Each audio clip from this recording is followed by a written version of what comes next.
queda do regime de Bashar al-Assad na Síria. Como foi possível que um regime que ficou tantos anos no poder caísse em menos de 2 semanas? E principalmente as consequências, o que acontece agora no Oriente Médio e no mundo, uma vez que esta queda do regime tem consequências no mundo todo. Eu sou Ivan Kleber, sejam todos muito bem-vindos ao Boletim PH Vox.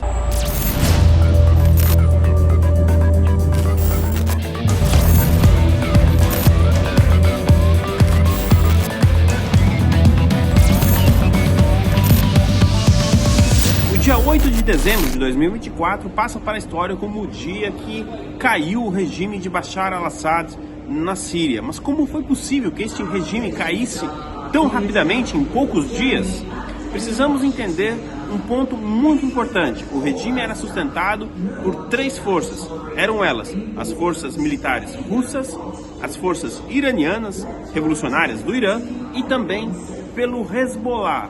Agora é muito importante trazer o contexto que levou à perca deste apoio por parte do regime de Assad, começando pelo Irã e pelo Hezbollah, que obviamente estão com seus problemas com Israel desde o dia 7 de outubro de 2023, mas que se agravaram obviamente agora no ano de 2024, deixando o Hezbollah e o Irã praticamente de mãos amarradas, sem poder ajudar o regime de Assad. A Rússia está com seus problemas desde fevereiro de 2022, afinal de contas a empreitada, que deveria durar uma semana, 10 dias na Ucrânia, já está indo para o 3º ano de guerra. Nós descobrimos neste final de semana que a Rússia tinha apenas 20 aviões de combate na Síria para dar esse apoio, essa manutenção a Bashar al-Assad. Outro ponto importante que precisamos trazer aqui. Recentemente, o primeiro-ministro de Israel, Benjamin Netanyahu, declarou que Bashar al-Assad estava brincando com fogo. O que Netanyahu estava dizendo é que Israel não poderia mais suportar esta posição da Síria de servir como base para o Hezbollah, inclusive uma base logística, e a gente vai falar disso. Talvez ali tenha sido a última oportunidade de Bashar al-Assad de alguma maneira conseguir um acordo momentâneo com Israel. Lembrando que as forças de Israel vêm bombardeando impostações na Síria há muito tempo, e essas impostações justamente pertenciam a bases e grupos ligados ao Irã e ao Hezbollah, que por sua vez mantinham Bashar al-Assad no poder. A Bashar al-Assad não restou que buscar asilo na Rússia. Ele e a família chegaram em Moscou ainda no domingo, dia 8 de dezembro. Agora, falando em Rússia, vamos entender como essa situação afeta e quão grave é para a Rússia a queda de Bashar al-Assad. Isso acontece porque ali, na Síria, a Rússia tem 2 bases. Bases essas que foram utilizadas para bombardear nos últimos 12 anos postações desses rebeldes que tomaram o poder neste domingo, dia 8. E a gente já vai falar disso também, afinal, a Rússia já, de alguma maneira, abriu negociações com eles para manter essas bases. Agora, por que elas são tão importantes assim? Isso tem a ver com o continente africano, isso mesmo. Toda a operação russa em vários países da África depende, principalmente por questões de logística, dessas bases que ficam na Síria. É como se essas bases fossem utilizadas como uma ponte entre a Rússia e o continente africano, ali na Síria, para que justamente pudessem abastecer as operações da Rússia na África. Essa é a primeira grande consequência desta derrota da Rússia, entre aspas, na Síria. Lembrando que as relações da família Assad com a Rússia vêm desde o tempo da União Soviética. Isso também tinha uma questão política envolvida de poder, não é? Então a Rússia agora corre o risco de perder essas 2 bases. Como eu disse, já existe uma negociação entre a Rússia e os rebeldes.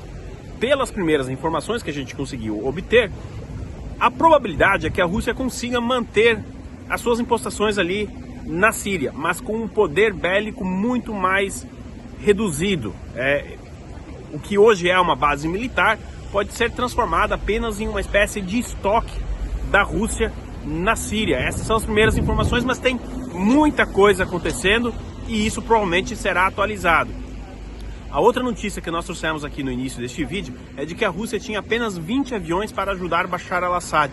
Isso mostra a situação crítica da aeronáutica russa neste momento crucial em que ela está com uma guerra aberta lá na Ucrânia. Então isso é um fato.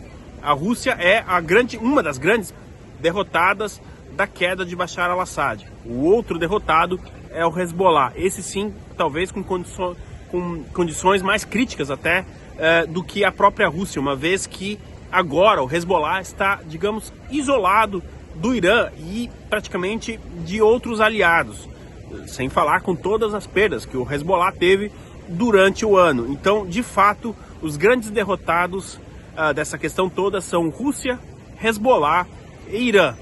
Mas e o que acontece agora?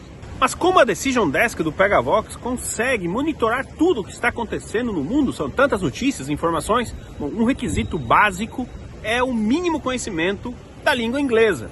E é aqui que eu gostaria de falar da BWay, que é a patrocinadora do canal e oferece excelentes cursos de inglês. Olha, eu vou dizer por experiência que eu vejo muitos brasileiros aqui na Inglaterra com dificuldade de iniciar uma conversação, que é a coisa básica, né, para você ter arrumar um emprego, enfim, viver num país de língua inglesa ou até mesmo em outro país. A BWay tem um curso específico para que você comece, então, a navegar na conversação já na língua inglesa. Independente da sua idade, nunca é tarde para aprender inglês. Então, olha só que bacana, a BWay está com uma promoção.